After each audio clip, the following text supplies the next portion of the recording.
Thank you for accepting the invitation. Well, thank you, Maria. I hope you can hear me well. And it's really a pleasure to be here. I very much appreciate this new way of actually international communication of science. So it's a pleasure to kind of attend and present here. Thank you very much for the invitation. I hope you can see my screen now. Yes, we can. There is a question from Sergey. He's asking if he can record your talk. Right. Yes, sure. Of course. Okay. Thank you.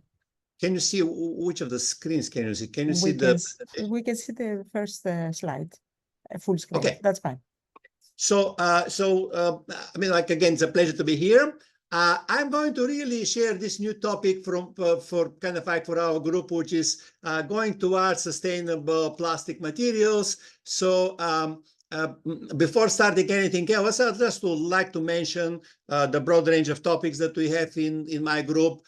What you're seeing is that here is the type of system that we have been investigating, either recently or over the years. We have been among the groups to work on asymmetric particles, special type of particles, many type of consumer applications of particle and hydrogel systems. We're doing quite a bit of work these days also on active systems, as the magnetically actuated system shown here. But what I'm going to discuss is really going to focus partially around this type of very highly hierarchical materials that we're making. And this relates already to topics, not so much to systems, but to topics. And in my group, we have been interested in environmentally safe, sustainable, and biodegradable material for quite some time. So as the saying goes, in terms of shameless promotion, I would like to point out that we have been among the groups to open the field of lignin and other sustainable particle application as a replacement of the synthetic particles. One of the pieces of work for which my group is very well known is the original paper of how we can use lignin nanoparticles as delivery vehicles for silver ions and have a biodegradable, safe replacement for silver nanoparticles in antimicrobial applications.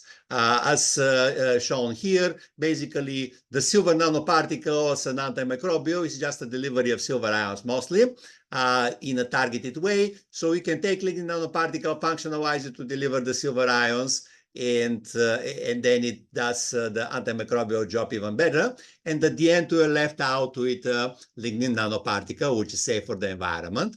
As we can see all around, because everything, when it comes to soil, it is brown because of lignin particles. So more recently, we have been interested in what we can do in terms of using similar type of approaches in order to address the issue of sustainable polymers and basically going towards biodegradable, sustainable, and safe polymers.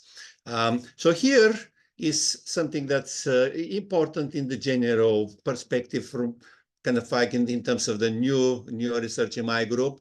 I mean, I can show a bunch of slides which really show horrific data about the impact of microplastics and accumulation of polymer waste in the world. That's a very important problem, which probably still is even undervalued. All the synthetic polymers that we're making basically would stay around for a long time and in not a very good way. So what can we do? Well, can we use biopolymers? Now, there are approaches, of course, of making biodegradable polymers. I won't be discussing this too much, but can we use biopolymers as means of replacing the synthetic polymers with functionally similar analog, right? So the problem about this is not that we have to replace it, but we have to replace it with something that is going to match the mechanical, interfacial, and barrier properties of synthetic plastics, because polymers are doing a great job. And they're doing a great job in many different functionalities. So how do we have the right functionality? Because we only have a certain number of biopolymers, well, we can synthesize any polymer with any properties, we can only use biopolymers with certain properties. So here is the approaches that we have adopted in my group and kind of like that guides our research presently. So we want to take common biopolymers as derived from nature with minimal reprocessing and use them as they are. Now, if we have to do that, then we have to have functionality of that structure. So how do we replace that functionality? We cannot do much chemistry because then it's not going to be a natural polymer anymore. So then we replace chemistry with morphology, basically. We say, okay, so now we're going to make these biopolymers in a special way, so we can then use them in a new functionality. And then we try to stay within the domain of what is known as GRAS, generally recognized as safe solvents and processes. So all the results that I'm going to show from here on revolve around 2 biopolymers. Actually, this is a slide with 3 biopolymers, but I'm going to be discussing only 2, and I'm sure that possibly everybody here is familiar with those biopolymers. Chitosan was already mentioned a few times in the talks.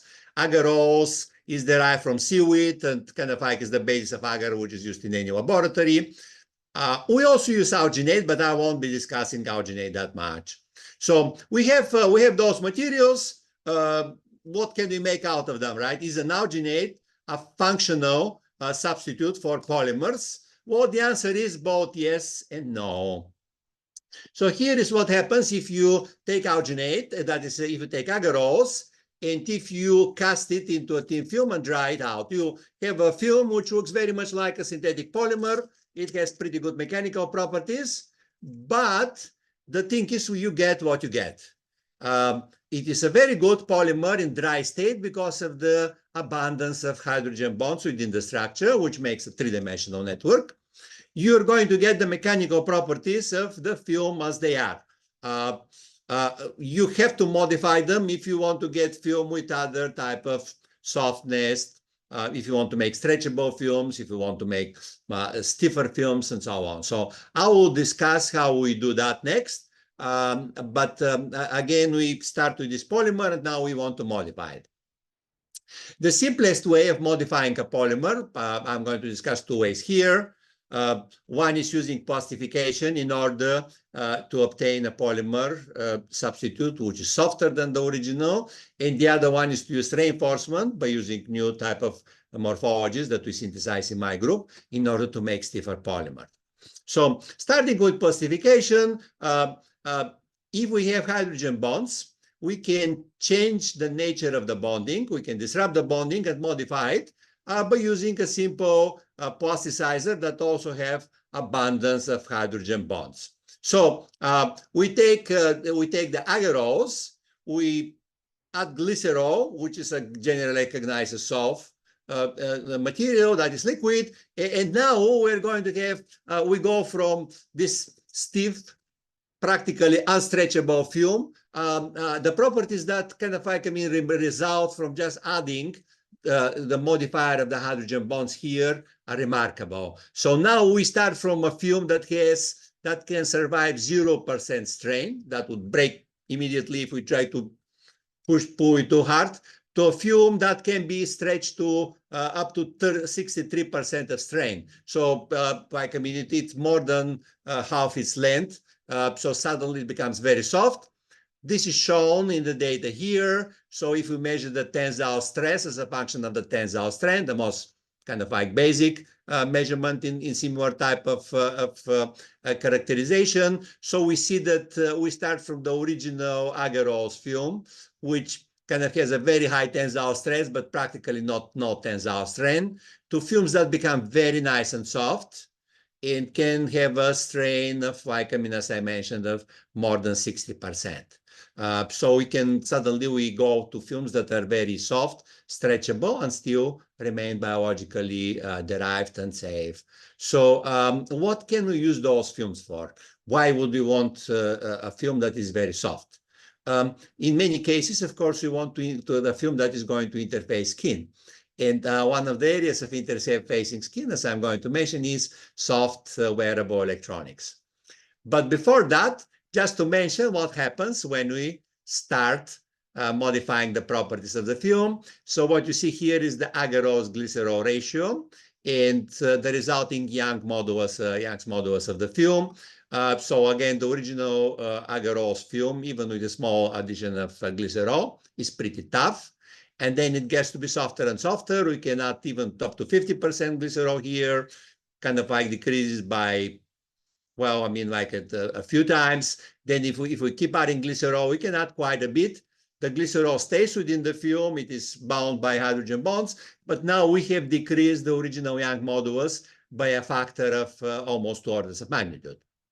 And now, if we compare the Young's modulus to very soft polymers that are used in biomedical research and then the properties of human skin, we see that we have skipped the area of human skin softness. Now, this is softness at low strengths. Human skin is amazing mechanical, it has amazing mechanical properties, which we won't discuss here. The point is that we can match those properties and we can have films that are safe and both for the skin and for the environment. So what can we make out of such type of materials? We are working with colleagues here in our mechanical engineering. So NC State is one of the biggest engineering school with kind of like lots of strengths in chemical and electrical engineering. So working with our colleagues who are doing wearable circuits. Why do we want to make wearable circuits? This is one of the areas where potentially in the future, I mean, like that's going to be a basically daily interface of which can be used for both deriving signals from humans, such as kind of small wearable keyboards, or being used in prosthetics and enhancing human performance. The point is that if you make such wearable electronics out of the present day materials, as if we don't have enough trash coming out of computers and cell phones, then we're going to have daily trash out of polymer that people are going to use for those replaceable wearable patches. So what can one make with regards to such wearable patches? Well, they can be made of the type of polymer film that I have shown here. And in addition to that, the circuits that are kind of course, one has to put a circuit on top of it. So the circuits that can be added here in this system can be made out of recoverable materials such as silver nanowire. So basically, a biopolymer film which is completely biodegradable and has circuits which are going to come apart into something that can be recycled and reused in new type of circuits, hopefully make sense for the future. So this is an example of how those patches work in human interfacing. This is an example of how those patches would pretty much break down in biological medium, and you have the silver nanowires that can be recovered. So this will be one application. So now we want to address the other kind of like, well, elephant in the room, if you will. What is the most common application of plastics that humans have to think of replacing? And the most common application of plastics, as we imagine, is not wearable devices these days, but is something like packaging. And many politicians have tried to declare war on packaging, on polymer packaging, with very, I would say, disappointing results, both in terms of really replacing the packaging and keeping people happy, because polymer packaging is very good. You want to kind of like take a nice material and use it in carrying out the stuff that you have, and of course it relates to food safety. So how can you make a material now from the agarose that first of all is going to be stiffer, and second of all is going to be less sensitive to water, because this is what one needs in packaging. So now we have to reinforce the material, and this is where the chitosan comes in play. In order to reinforce with chitosan or with other like stiff material, we want to convert it into morphology that is going to be reinforcing the polymer. So one of the topics that we have been working quite a bit in my group is how one can modify the morphology of polymers and biopolymers by a process that we have named liquid shear nanomanufacturing. basically dissolving the polymer in a solvent, precipitating it under different conditions, which is, of course, the basis of making particles by anti-solvent precipitation. But what researchers have not realized that this process can result in 12 different morphologies of new type of materials. I'm going to be specifically focusing here on the dendriticoids. I would not have much time to discuss the process of kind of like, I mean, the details of this process. We dissolve a biopolymer in a solvent, and the point about the solvent in this case is going to be, it will be either water, alcohol, or ethanol, and then precipitate it under high shear. If the shear is in turbulent flow, the polymer is virtually going to explode and is going to result in the so-called dendricoids type of morphology, one of the 12 morphologies that we have here. So now we have this very highly branched material that can be used as excellent reinforcing agent. This is an example of what this material would look like. This is not chitosan yet, but I'm going to show chitosan next. We have a backbone, and then we have branching and branching all around. So this is, you can see here, this is of hundreds of micron scale of the whole particle. It's an enormous cluster of fibers that start from microfibers and then go to nanoscale size fibers. So now we have this enormously branched material. One can imagine why such material can be good for reinforcing, because hierarchical branching is the way to spread out mechanical stress and really be able to distribute stress in the material. So we want to take that process and apply it to chitosan, not too hard, and we can still stay within the domain of being environmentally safe process. So we take chitosan, dissolve it in acetic acid, precipitate it in ethanol, and now we have this chitosan solved dendriticoids, which is going to be the reinforcing agent that I'll be discussing next. We can make different particles and ribbons, but now we have the fibrillar chitosan. I want to make a small detour here. The other side of how do we deal with the big problem of polymers and environments at microplastics is getting the microplastics, which is being accumulated at tremendous rate in the seas, and how do you get it out?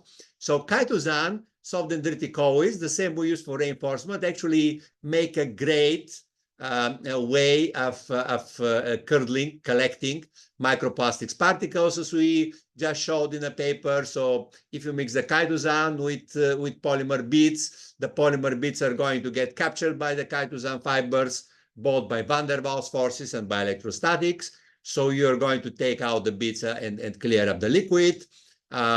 This is an example of what one single chitosan solved dendriticoid particle can do, thousands of polymer particles being collected. This is described in one of the recent issues of Langmuir, in case you're interested in this type of topic. I'm going to go back to the topic of environmentally safe, sustainable polymers.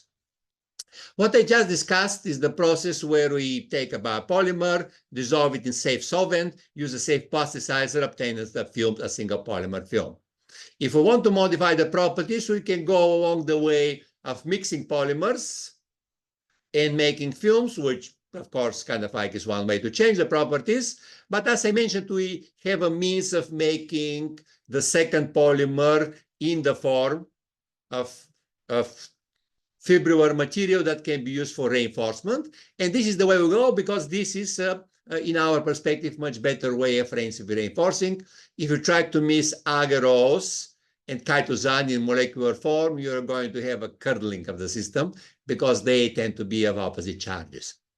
If you mix them in the form of reinforcement, suddenly you have a material which looks nice. It is not as perfectly transparent as the original agarose, but it is still translucent. You have the formation, you have the network of soft dendritic fibers reinforcing the material, and you have strong hydrogen bonding at the interface between the two biopolymers. So now we characterize the resulting properties. Agarose film is already pretty good mechanically, but now when we measure the tensile stress versus tensile strain of materials with increasing amount of reinforcing chitosan, suddenly we have an increase of the tensile strain and tensile stress by a factor of about 4, which results in a factor of about 4 elongation and break. So the material suddenly becomes 4 times stiffer, and it would survive 4 times. You cannot really pull it off too much, but it would survive some degree of mechanical stretching, which is properties which are very needed for applications such as packaging. So we have those very good films. We have been investigating the properties. So obviously, there is a number of parameters which contribute to the mechanical stability. Hydrogen bonding, which can be, of course, detected spectroscopically.